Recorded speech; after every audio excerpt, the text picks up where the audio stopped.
In 1973, Ursula K. Guin wrote a short story about a marvelous utopian city that she called Omelas. In this city, every single person is happy, intelligent, and completely satisfied with their lives. There is no guilt, no war, and no destruction of any kind.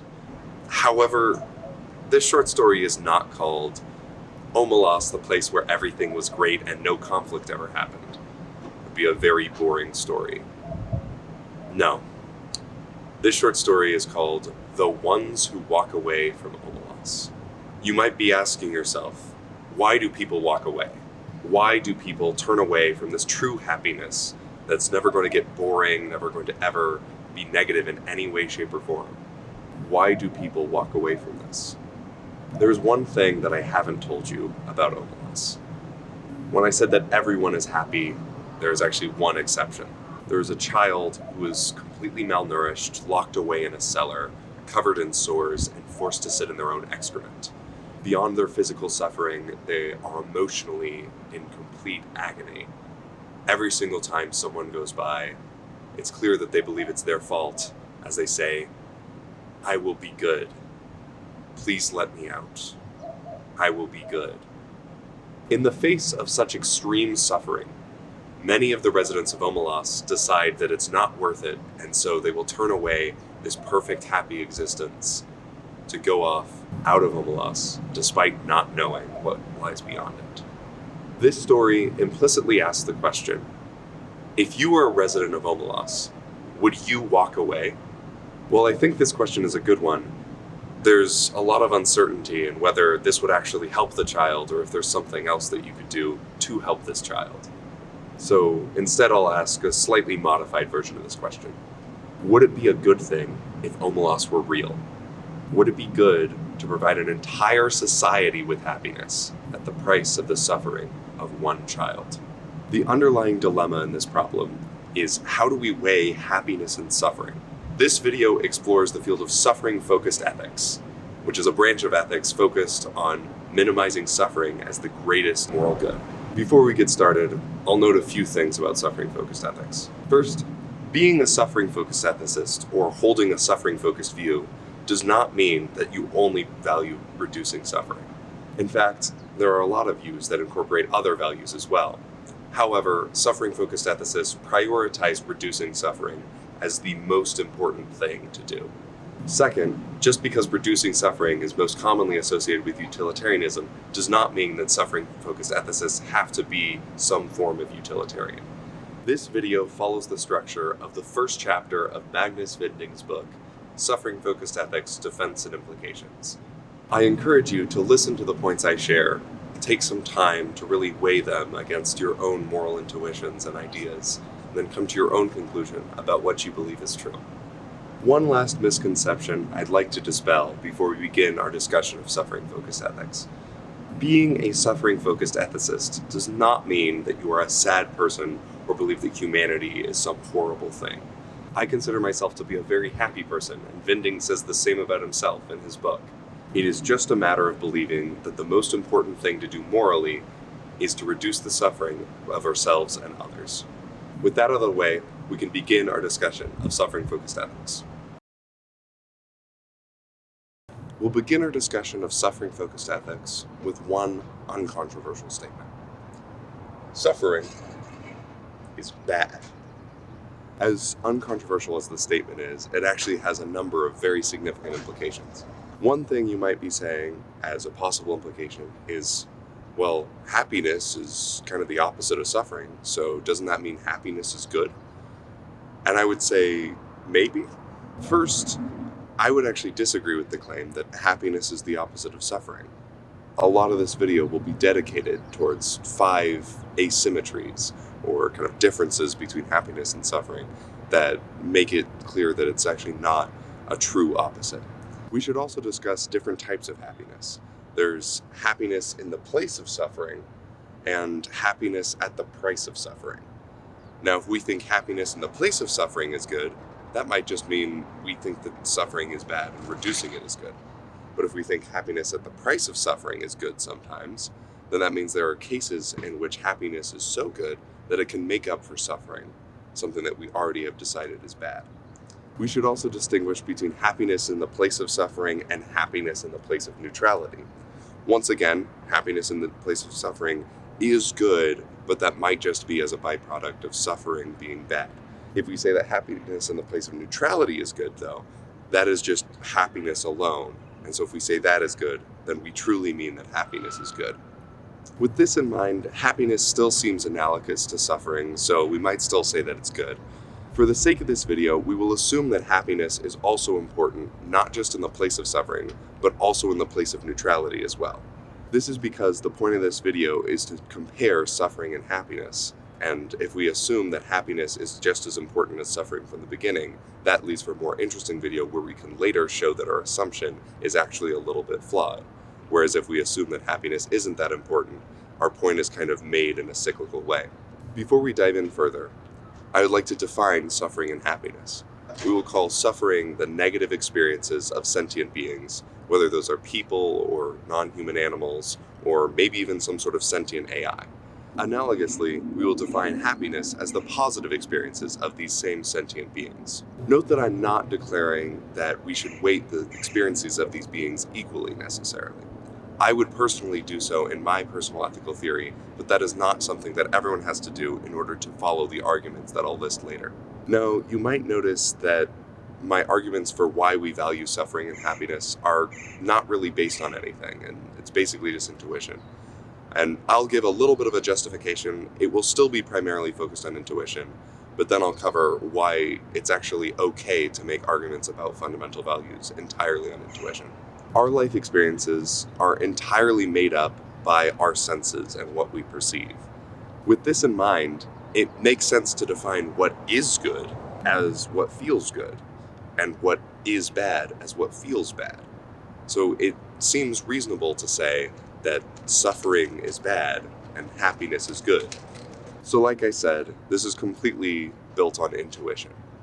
This isn't some masterful argument that comes entirely from logic, because that's not what it's trying to be. It's still just an intuitive, kind of feel it sort of argument. But this is okay. While I would agree that it's not a good idea to base all of our moral ideas on intuition, that leads to plenty of problems, such as cultural influence on our ideas. I do think that it is a good idea to base our fundamental values on intuition. After all, if we ignore intuition when it comes to our fundamental values, then we're completely left in the dark and we have no data points, nothing to base the rest of our morality on. However, if we allow use of intuition purely for our fundamental beliefs, then we can use that as a foundation on which to build a better, broader moral theory. One way we can test our moral intuitions is with thought experiments. Here we can break down our complicated thoughts about moral philosophy into much smaller, bite-sized pieces. We can consider only one aspect of a dilemma. Within these thought experiments, we generally take an all else equal assumption, which is actually a lot more radical than most people think. For example, if you make someone happy, that doesn't necessarily mean you reduce their suffering unless otherwise specified. It also means that the people you interact with within these dilemmas aren't going to go on and spread either positive or negative experiences to others beyond the dilemma, unless otherwise specified, of course. There are also other aspects of this all else equal assumption that truly make it more radical, and we will discuss these when we get to them later. We just discussed quite a bit of moral philosophy in a pretty abstract way, but the most important things to keep in mind are that suffering is important, and happiness might also be important. With those two things in mind, we can now consider some differences between happiness and suffering, typically referred to as asymmetries. The first asymmetry that we will deal with is an asymmetry in population ethics, the theory of moral philosophy that has to deal with the creation of new beings. We'll start out with a moral dilemma. Imagine that there is a button right here, and if I press it, it will cause someone to suffer. They might get a paper cut, or break their leg, or fail some sort of lifelong goal permanently, such that they can never recover from it. With the all else equal assumption, they will get no positive benefits from this, and outside of the suffering that I cause, there will be no negative repercussions. Also, no one else will be affected by what happens when I press this button, other than the person who I'm making suffer. Under these conditions, should I press this button? Well, we already established that suffering is a bad thing, And like I said, there's going to be no positive things that come about from this. All that's going to happen is this person is going to suffer, and nothing else will change. So clearly, this is a bad thing to do. I should not press this button. Now suppose that there's a different button right here. If I press this button, I'll cause someone to be happy. I might make them feel as if they've received some sort of compliment. Or maybe I'll cause them to achieve a lifelong goal instead of failing it like with the other button. Once again, we're using the all else equal assumption, so there will be no positive effects that come from pressing this button other than the happiness I give this person, and there will be no negative effects from pressing it at all. Note that this is happiness in the place of neutrality, because if this were happiness in the place of suffering, that would violate our all else equal assumption by reducing that person's suffering. With all of this in mind, should we press this button? I think that we should press this button. After all, we're just making someone happy, and there's going to be no negative side effects whatsoever. In such an isolated circumstance where it's so easy to make someone happy, I definitely think we should press this button. Moving forward, we're going to consider two new types of button. Instead of making existing people suffer or making existing people happy, we're going to bring new people into existence. This button, if we press it, will cause a new being to come into existence, and that new being will suffer for every moment of its life. If we press this button, we are bringing about a large amount of suffering to a being that might not have even wanted to exist in the first place. After all, if they're going to experience nothing but suffering for their entire life, that actually might be a reasonable assumption. Should we press this new button? It seems sadistic to do so. After all, we're forcing this being to live an entire life filled with nothing but suffering. Thus, I would say that we shouldn't press this button. We will consider one final button. If you press this button, you will bring a new life into existence. However, in this case, the being that you create will be happy for every moment of its life. Should we press this button? I would say maybe. It's definitely a much harder call than the previous three buttons. However, I would generally lean towards saying yes. After all, with the all else equal assumption, this isn't going to bring about any negative side effects, and if they're going to be happy for the course of their entire life, it seems like it's probably worth it. However, many philosophers have actually argued that there's no need to press this button. Peter Singer has previously said, "The creation of preferences which we then satisfy gains us nothing. We can think of the creation of unsatisfied preferences as putting a debit in the moral ledger, which satisfying them merely cancels out." Jan Narveson has put it in an even simpler way. "We are in favor of making people happy, but neutral about making happy people." With all of this in mind, it seems like the creation of a happy life might be a good thing, but the creation of a suffering life is significantly more important. However, this is a weird way to frame this dilemma, and it's hard to compare how much we believe that we should do things. To resolve this, we'll consider a new dilemma. This one was posed by Lucas Glure and Adriano Menino. Consider two planets, Planet A and Planet B. Planet A is empty, whereas Planet B has 1,000 people living a miserable existence. I'm going to give you two different options as to what you can do in this dilemma. You can either go to Planet A and make 1,000,000 happy people, or you can go to Planet B and make the 1,000 people happy. Which do you choose? Do you make happy people? Or do you make people happy? Some of you may have noticed that this is an exact parallel to Jan Narveson's quote. While there's a lot more happy people in option A, people generally opt for option 2, helping the people who are suffering instead of trying to just make up for it by creating enough happy people. We'll now consider two new planets, Planet X and Planet Y. Similar to Planet A, Planet X will start out completely empty. However, Planet Y will start out with 1,000 people. This time, all 1,000 people are living a very happy and satisfied life. Once again, you have two options, and keep in mind that you have to choose one of these two options, and you can't abstain, though you will probably want to in this dilemma.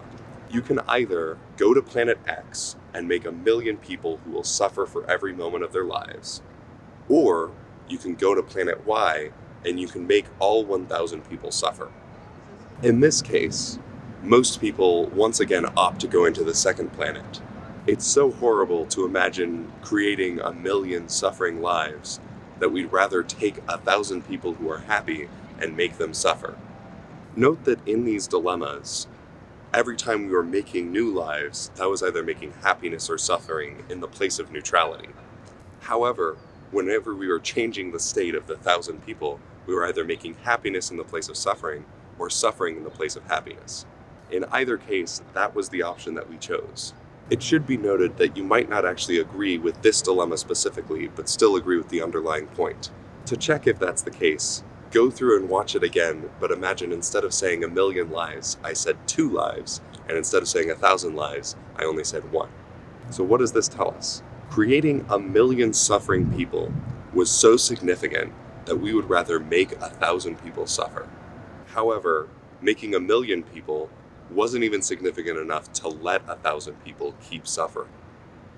Many moral views draw distinctions between making people suffer and allowing people to suffer. Generally, making people suffer is seen as more extreme than allowing people to suffer in the moral theories that make this distinction between the two. Even taking this into account, it becomes clear that it is more important to not create 1,000,000 suffering lives than it is to create 1,000,000 new happy ones. This is a really significant difference between happiness and suffering. If suffering and happiness were truly opposites, then we'd have no preference between the two. But somehow, suffering and happiness aren't exactly opposites, and we actually care more about suffering than happiness. This difference might seem pretty abstract, but if we truly believe that it's better to make people happy than to make happy people, that has a wide variety of implications, from whether we decide to have biological or adopted kids, to broad governmental policy decisions, to a variety of other areas of life. Beyond that, this is just a clear-cut difference between suffering and happiness that has sparked quite a bit of discussion of other differences between suffering and happiness over the years. From this exploration, many philosophers have noticed distinctions between happiness and suffering that go beyond the creation of new beings.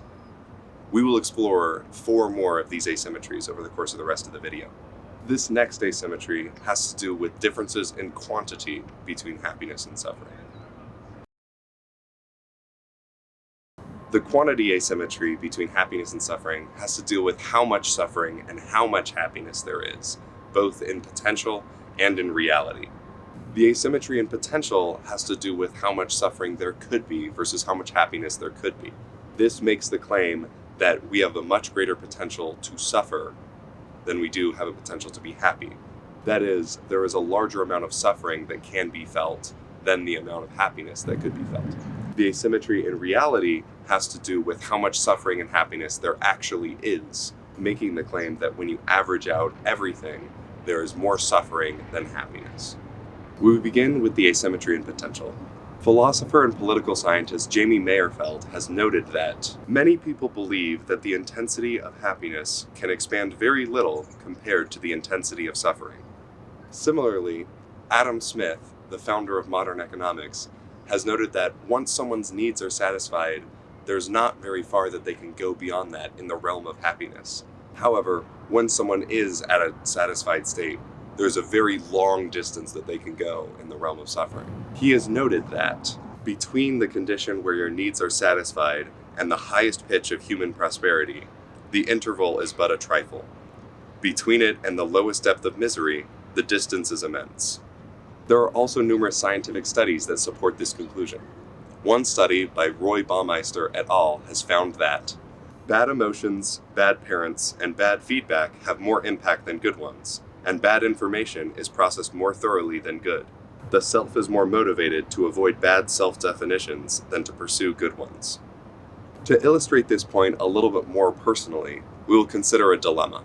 Imagine that you can spend 10 years doing whatever you want to do. You'll be able to decide what you want to do every single day and then go do it for the rest of the day. Every single need you will have will be satisfied, and then you will achieve the greatest amount of happiness that you can achieve every single day for the entire 10 years. In order to achieve these 10 years of complete bliss, you will have to go through some period of time, we'll decide how long later, of extreme suffering. You will experience every single torture device that has ever been used by humans. You will be waterboarded, electrocuted, and more. Beyond that, you will experience emotional suffering as well. You will be led to believe that you deserve it and it is your fault. Your fears will be used against you, so you'll be terrified the entire time this is happening. You will spend the entire time in complete and utter physical and emotional agony. If you choose to not go through with this option, you will experience neutrality for the entire time that you would have been tortured, as well as the entire 10 years that you would have been in bliss.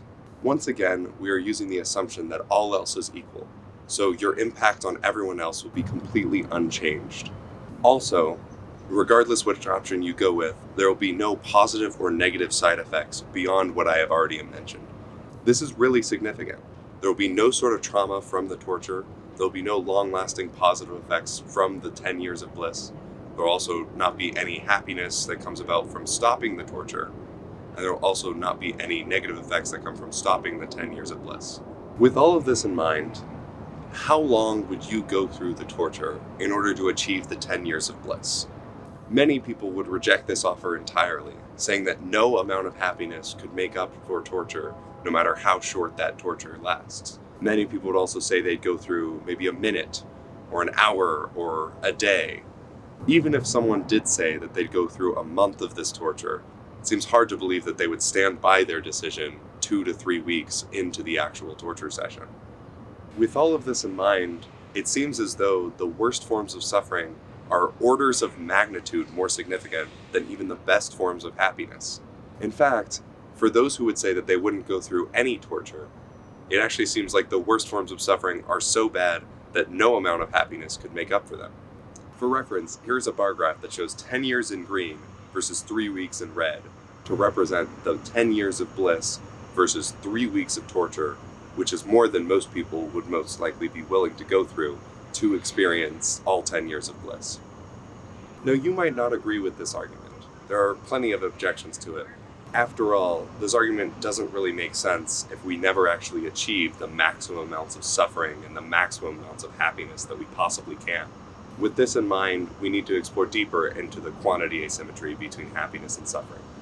That is why next we will discuss the quantity asymmetry in reality. We will now move on to the quantity asymmetry in reality. There are a few things to get out of the way because there are some common misconceptions when working in this area. First, a life that contains more suffering than happiness is not the same thing as a life that should be ended. The idea that any life should be ended is a very heavy concept, is very serious, and deserves much more discussion than I could possibly give it in this video. As such, we will not deal with the topic at all over the course of this video.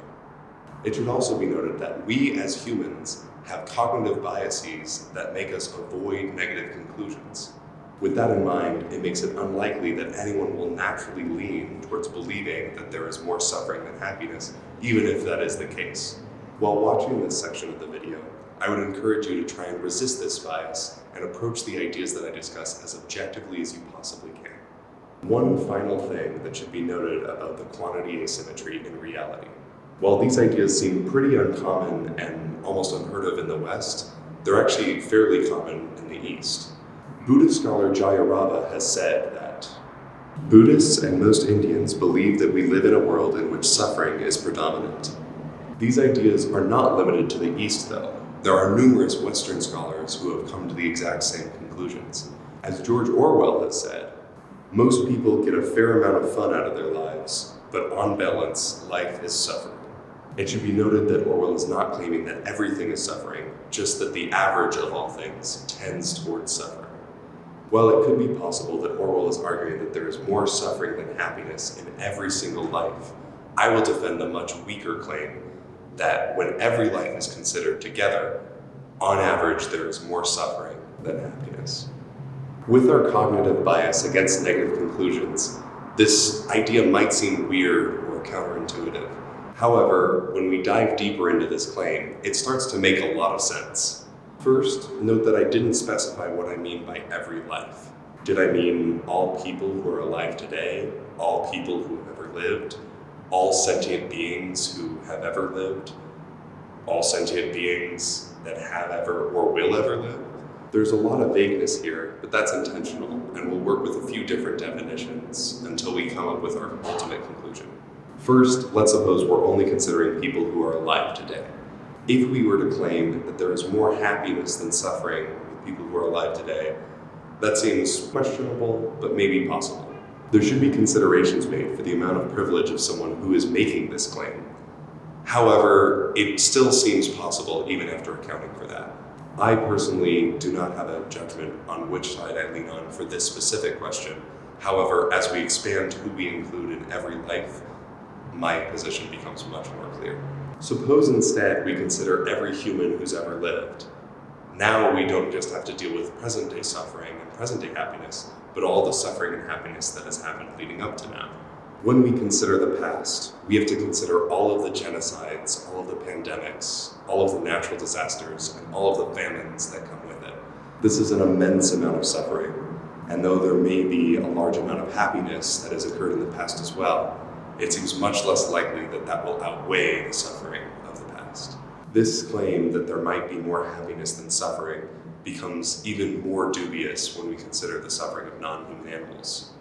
As Magnus Binding says in his book, many non-human animals come into existence in a circumstance where they are doomed to live short lives full of frustrated desires, since thousands of beings are born where only a few can survive. Non-human animals frequently die of extreme heat, extreme cold, hunger, thirst, and a variety of diseases. This doesn't even take into account predation, which has been shown in past studies to account for up to 93% of the deaths in a prey population. As Arthur Schopenhauer puts it, a quick test of the assertion that enjoyment outweighs pain in this world, or that they are at any rate balanced, would be to compare the feelings of an animal engaged in eating another with those of the animal being eaten. Beyond the deaths of non-human animals in the wild, we also have to consider all of the suffering brought about by factory farming. In order to prevent this video from becoming too upsetting and gory, I will refrain from specific descriptions of what happens during the process of factory farming. However, I will recommend articles by the Humane League on factory farming and factory fish farming. Links below. In short, it is estimated that every single day, 20 times as many sentient animals are killed as the number of all casualties in every single 20th century war. Even if you believe that non-human animal suffering should be discounted relative to human suffering, the vast quantity of suffering experienced by non-human animals, both in the wild and in factory farms, is so large that it can't be ignored. With all of these forms of suffering in mind, it becomes pretty clear that the amount of suffering experienced in this world outweighs the happiness within it. This is the quantity asymmetry in reality between happiness and suffering. We now move to the ease of realization asymmetry, which has to do with how easy it is to achieve equivalent levels of happiness and suffering. Consider one moment of happiness, whether it's achieving some sort of accomplishment or just receiving a compliment or something like that. While there are frequently indirect effects that come with these sorts of happy moments, those effects tend to fade away with time pretty easily. Compare this to single moments of suffering, as it is fairly easy to bring about injuries or post-traumatic stress disorder from a single moment of suffering, and there is no analogous type of event that can bring about sustained happiness in the same way. There have also been technological advancements that have altered the way in which we bring about happiness and suffering. While there are many technological advancements that have improved our lives significantly, many of these advancements have brought about a large degree of suffering with them as well. For example, consider the car. While a lot of our lives are much more efficient because of this development, there have also been countless automobile accidents. Car crashes in particular can bring about large amounts of suffering in one instance, getting back to the point I was making before. Ultimately, it makes a lot of sense to refer to achieving happiness as kind of a challenge that we all engage in, but it's much easier to fail this challenge than to succeed. It's a lot easier to fail a skateboard trick and fall on the pavement than it is to land it and get that quick boost before you find a new challenge. It is much easier to fail at giving someone open heart surgery than successfully save their life. While that particular risk has actually significantly been mitigated, that doesn't discount the large amount of effort that went into doing so. It also doesn't discount the large amount of suffering that people had to go through when open heart surgery was not quite as refined. One last example. It is much easier to develop a society in which many people suffer than to create a utopia. Another reason why suffering is generally easier to produce than happiness is desensitization. Imagine having your favorite food for every single meal every single day. You're probably going to get sick of it pretty quickly. While this can happen with suffering as well, it doesn't happen to the same degree, especially with extreme suffering. Quoting Jamie Mayerfeld once more, "As marathon torture sessions wear on, the victims do not grow accustomed or indifferent to their pain." Note that this asymmetry actually has nothing to do with the inherent value of happiness or suffering. Instead, it has everything to do with what we can actually do about it. As we discussed, it is really hard to produce happiness, especially in a long-term capacity. Because suffering comes about more easily than happiness, it seems possible that it might be easier to prevent suffering than to try and create happiness. However, this might not necessarily be the case. After all, because suffering occurs so naturally, it might be the case that it is really difficult to prevent. If that is true, it lends credence to the idea that there's more suffering than happiness in reality. For an argument with a greater intuitive appeal that deals directly with the value of happiness and suffering, we will turn to the urgency asymmetry, which Vinding refers to as an asymmetry in quality between happiness and suffering. To illustrate the urgency asymmetry between happiness and suffering, we will consider a dilemma. Imagine that you have two friends. We'll call them Skylar and Avery. Skylar is currently feeling sad, or in our terminology, they're suffering. Avery, on the other hand, is neither happy nor sad. In our terminology, is not experiencing happiness or suffering. You have two options as to what to do. You can either go to Skylar and help them stop being sad and eliminate this suffering that they're experiencing. You could also go to Avery and make them happy instead of just this neutral state that they're currently in. For the sake of the all else equal assumption that we're taking into this dilemma as well, assume that they are completely separated and any way you help one person will not affect the other. Also assume that anything you do within the context of the dilemma will only affect the person that you are helping. With that in mind, who do you help? Skylar or Avery? Most people will opt to help Skylar, and there are a variety of reasons for this. However, most explanations tend to do with needs versus wants. Skylar is suffering and needs help. However, Avery is doing all right, and while it would maybe be good if Avery were feeling happier, there's no urgency to help them. That's the urgency asymmetry. That suffering produces an urgent need to do something, whereas a lack of happiness produces no such need. The final asymmetry that we'll deal with is the knowledge asymmetry, which deals with how confident we can be that preventing suffering is good, relative to how confident we can be that producing happiness is good. As framed by Samuel Johnson, it is, commonly, easier to know what is wrong than what is right, to find what we should avoid than what we should pursue. This makes a lot of intuitive sense. After all, our brains are evolutionarily wired to avoid risks, and it only makes sense that we'd apply this to morality. This asymmetry is reflected in the way we educate children about morality. How often are kids told not to steal, or not to hit, or not to lie? These are all ways that we are telling kids to avoid hurting other people's feelings, or just hurting other people in general. Even the common lesson to share is often framed in a way to avoid making other kids feel left out. In contrast, it is rare that kids are told to do things entirely with the purpose of just making someone happy. That is not to say that this doesn't happen.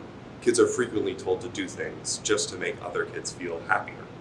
However, it is frequently happiness in the place of suffering, so it's a combination of reducing suffering and bringing about happiness. And even when it is just about happiness from neutrality, this is nowhere near as often as kids are told to not harm others. It should also be noted that there's a connection between this asymmetry and the ease of realization asymmetry. The knowledge that we have about suffering often results in an increased natural ability to reduce suffering relative to our abilities to produce happiness. Within this asymmetry, it's worth discussing the moral uncertainty that we have about happiness. As Magnus Vinding puts it, very few seem to have seriously questioned the value and moral importance of preventing suffering, while it seems fairly common to doubt the importance of increasing happiness. With all of this in mind, we can be much more confident that reducing suffering is good than that producing new happiness from neutrality is good. In addition, it seems likely that we will be able to understand how to reduce suffering better than we can understand how to produce new happiness from neutrality. These are the fundamental pieces of the knowledge asymmetry between happiness and suffering. Now that we've discussed all of these asymmetries, we will return to the fundamental question of this video. Would it be good if a city like Omelas existed in reality? Would it be good if there were a city that provided almost everyone with complete happiness at the cost of one person experiencing unimaginable pain? Would your answer change if anyone who left this city would experience some degree of suffering outside of it? Would your answer change if everyone in the city experienced an average life's worth of suffering, but they experienced a large amount of happiness to make up for the one person's extreme suffering? Even though these dilemmas might seem abstract, please consider them thoroughly as they get to the heart of suffering-focused ethics. Take your time, question your assumptions, and thanks for watching.